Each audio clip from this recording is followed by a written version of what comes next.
Bon, comme vous le savez, sur des moteurs que tu reçois de la casse, voilà, le premier truc à contrôler, c'est voir si celui-ci, il est mobile. Est-ce que le vilebrequin tourne? Est-ce que tous les éléments en interne tournent? Est-ce que ça fonctionne correctement? Eh bien, on va le regarder tout de suite. Comme il est sur son support, c'est le premier truc que je vais checker. Voilà. On peut dire que ça, c'est l'instant de vérité pour être sûr de ne pas avoir un moteur dans le sac. Donc logiquement, c'est ce genre de petit anneau que tu vas mettre là, voilà. Enfin, un anneau, c'est un carré avec un téton de centrage, une empreinte pour mettre une douille et qui va se positionner entre les vis, voilà, entre les vis de la poulie d'ampère, sur chaque angle du carré.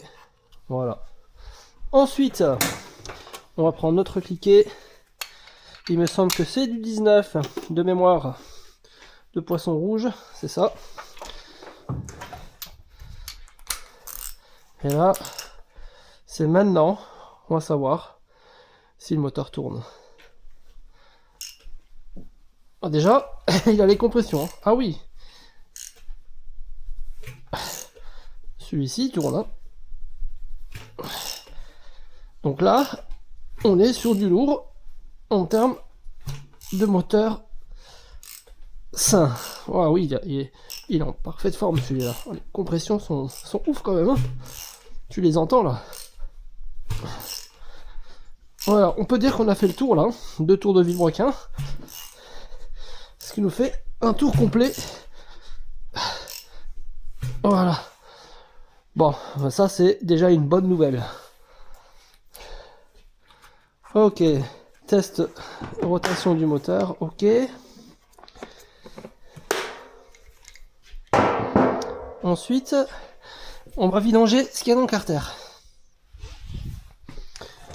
C'est du Torx. Putain, j'ai pas envie de me pencher.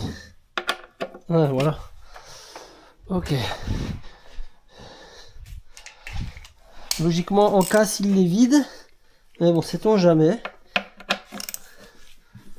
Ouais, déjà, il n'était pas très serré, donc on peut imaginer qu'il a été vidé.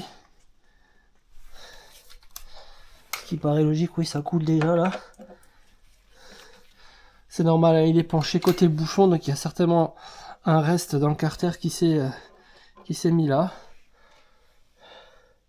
Bon, l'huile de vidange, oui, qui est un peu noire, mais rien de fou quoi. Bon, il l'avait vidangé ou pas ce moteur? Ouais. Ouais, c'est en train de s'arrêter, c'était des restes. Vu que le moteur il est penché, on va laisser s'égoutter de toute façon. Bon, ça c'est bon.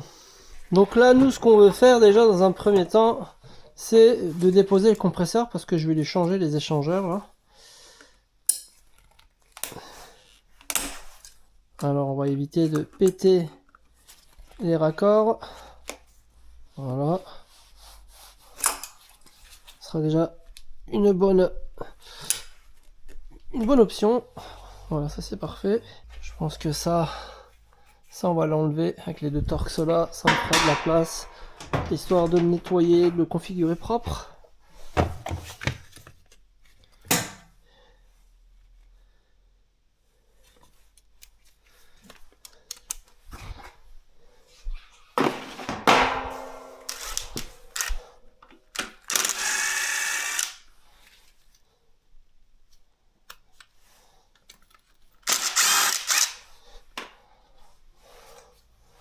Voilà.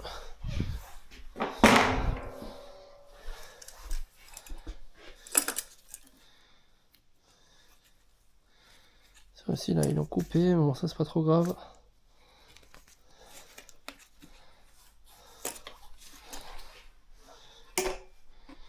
Ok.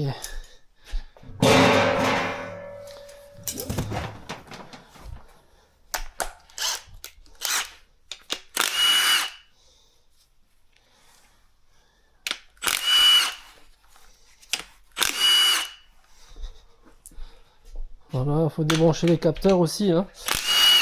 Capteur de pression là.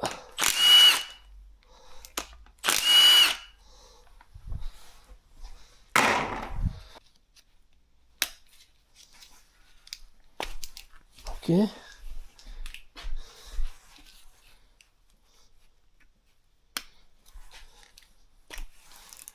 Voilà.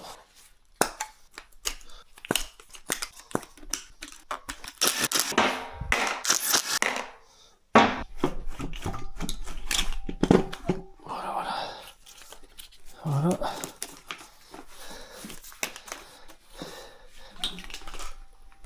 Voilà.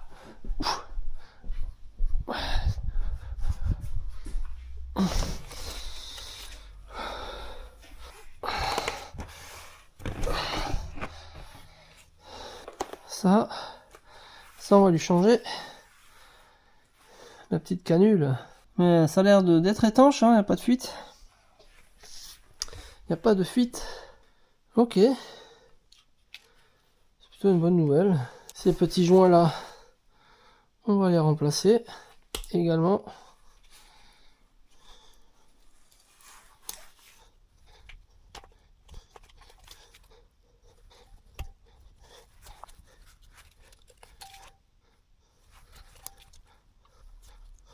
Voilà.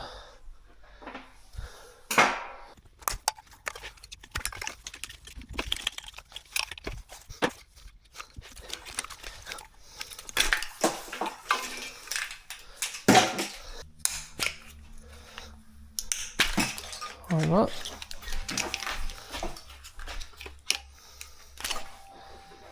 Voilà, voilà. Le vieux faisceau pourri. On prépare tout ça. Tout ce qui est encore sain là-dessus, on le laisse. Voilà.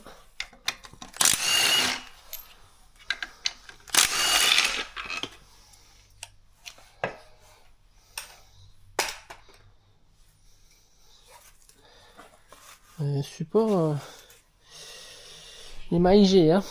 Ok, on n'est pas trop mal là. Allez.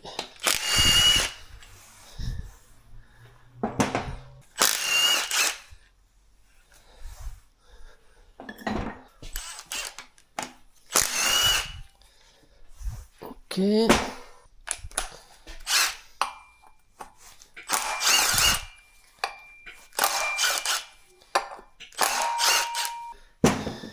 Nickel.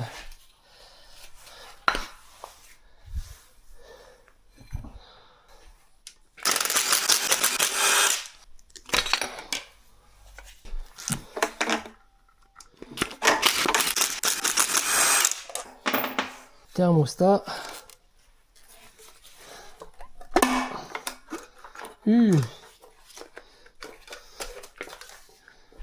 Ça c'est pas normal, non? Lui, il a carrément claqué, quoi. Lui, il a pété. Why. Ça peut être un bon ressort pour ton VTT Décathlon. En vélo tout suspendu.